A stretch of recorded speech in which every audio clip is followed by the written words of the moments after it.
इसके अंदर भी नेगेटिव मार्किंग नहीं है। अब यहाँ पे ये गौर करें, 2.5 घंटे में करने होंगे, टाइम आप जैसे मर्जी सब्जेक्ट्स में शफल कर सकते हैं। साइंसेज में समहाउ जो फिजिक्स केमिस्ट्री बायोलॉजी वगैरह है उसके अंदर ठीक है कॉन्सेप्चुअल क्वेश्चंस बनते हैं, लेकिन उसके अंदर फिर भी किसी ना किसी तरीके से क्रैमिंग इन्वॉल्व हो ही जाती है। तो क्रैमर्स उन क्वेश्चंस को किसी ना किसी तरीके से, जो स्मार्ट क्रैमर्स होते हैं, they manage to solve those problems. लेकिन यहाँ पे नई सिचुएशन के अंदर प्रॉब्लम्स को समझना, सॉल्व करना ये मुश्किल होता है। तो अच्छा, अब यहाँ पे मैं आपको ये एक की पॉइंट यहाँ पे बताना चाह रहा हूँ। आप में से बहुत सारे students, rather most of the students क्या कर रहे हैं, वो AKU के एंट्री टेस्ट के साथ साथ अपने अपने अपने प्रोविंस के पब्लिक सेक्टर के एंट्रेंस टेस्ट की भी तैयारी कर रहे हैं।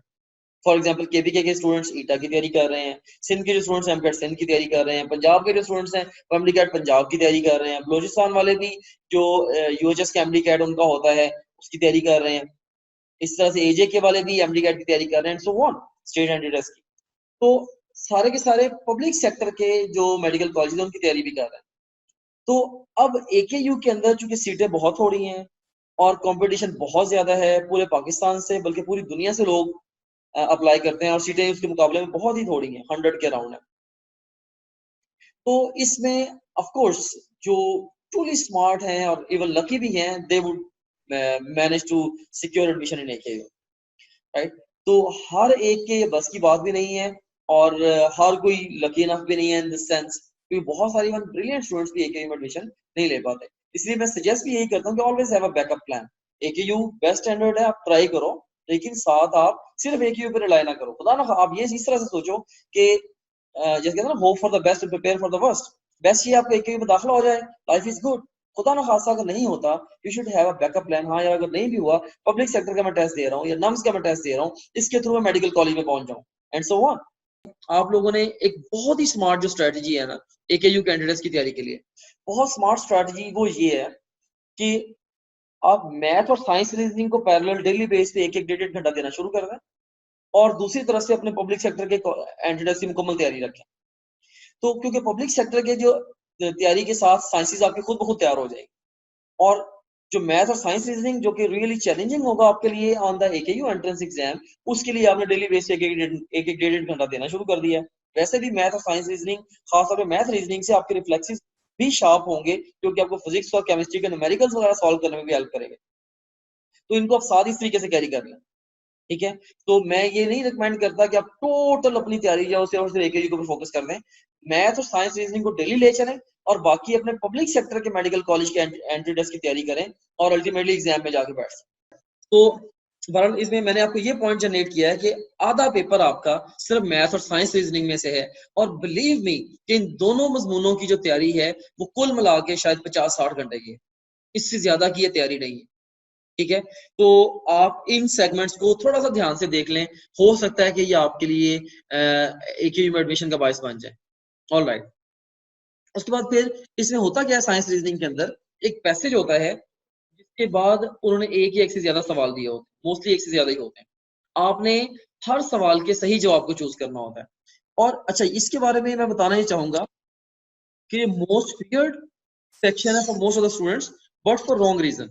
बच्चे बहुत सारे साइंस रीजनिंग से बहुत डरते हैं कि पता नहीं ये क्या बुला है, राइट। बेसिकली इसका नाम जो है ना वो ड्राउन है, साइंस रीजनिंग। असल में ये साइंस रीजनिंग नहीं है, ये लॉजिकल रीजनिंग ही है।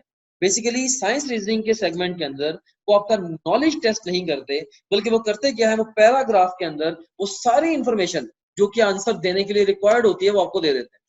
सिर्फ वो ये देखना चाहते हैं उस इंफॉर्मेशन को पढ़ के समझ के आप सवालों के जवाब ढूंढ पाते हैं कि नहीं पाते। यानी कि वो ये देखना चाहते हैं कि कल को अगर हम इन्हें पढ़ाएंगे और साथ हम इन्हें बताएंगे कि भाई ये मसले हल करने हैं, तो क्या ये पढ़ के वो मसले हल कर लेंगे, राइट। सो बेसिकली वो आपकी प्रॉब्लम सॉल्विंग एबिलिटी जो है वो टेस्ट कर रहे हैं with the help of science reasoning section, right. तो इसके लिए कोई भी नॉलेज रिक्वायर्ड नहीं है, कोई सिलेबस रिक्वायर्ड नहीं है, जस्ट थोड़ी सी प्रैक्टिस और थोड़ी सी कॉमन सेंस चाहिए आपको।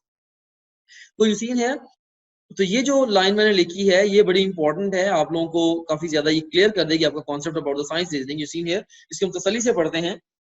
Science reasoning as a name implies does not test your knowledge. इसने नॉलेज आपका टेस्ट नहीं करना, but rather test your ability to reason, कि आप क्रिटिकली सोच सकते हैं ये इस सलाहियत का इम्तिहान है basically, as well as your ability to analyse and understand the data. कि अगर आपको किसी भी शक्ल में डेटा प्रेजेंट किया जाए, कोई ग्राफ, कोई चार्ट, कोई डायग्राम, कोई टेबल, कोई भी चीज आपको दी जाए और साथ उसके सपोर्टिव कुछ पैराग्राफ वगैरह दिए जाए, क्या आप उसको समझ पाते हैं? क्या आपकी अकल इतनी काम करती है? राइट, तो ये जस्ट कॉमन सेंस की बेस पे आप इसको कर सकते। So questions provide you with everything you need to no.